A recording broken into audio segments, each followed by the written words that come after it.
Welcome to Kittle Labs How to series. Today we will discuss and show how to automate ETL pipelines using Microsoft Fabric.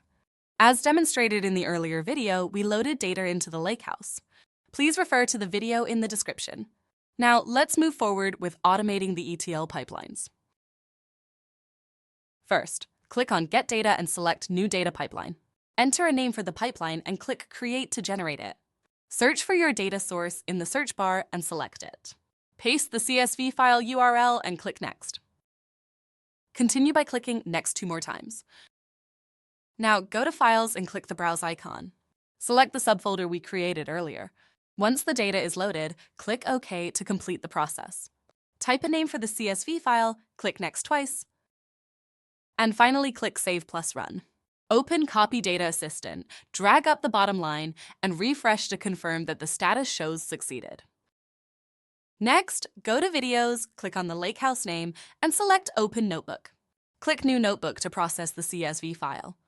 Define a variable to store the Delta table name, as shown on the screen. Now, add columns such as month, year, first name, and last name to the CSV, ensuring the columns are arranged in the correct order. Follow along with the video and pause if needed to copy the commands. Once the data is ready, save the transformed data to the Delta table in the Lakehouse using the command highlighted on the screen. Press Enter to run the command. Now go to the Lakehouse, click on the 3 dots beside the subfolder, and select Refresh. Return to your pipeline, click on Activities, and use the 3 dots to choose Delete Data. Name it Delete Old Files. Under Source, select the Lakehouse from the drop-down. In Advanced, select Wildcard File Path and enter the subfolder name and a wildcard file name. Then uncheck the logging option. Next, click the tick mark on the delete activity and connect it with the copy activity to ensure the copy activity runs after the delete activity completes. Use the 3 dots to add a notebook activity. Name the notebook. Go to Settings and choose Videos from the Workspace drop-down. Select the notebook and under Base Parameters, click New. Add a name, set the type to string, and enter the value. Connect the notebook activity to the copy activity, ensuring it runs after the copy step is completed.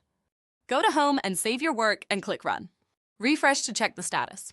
Once it's successful, go to the Lakehouse, refresh the table and subfolder, and then open the notebook to refresh the table. Finally, click Load Data, select Spark, and click the Run Cell icon.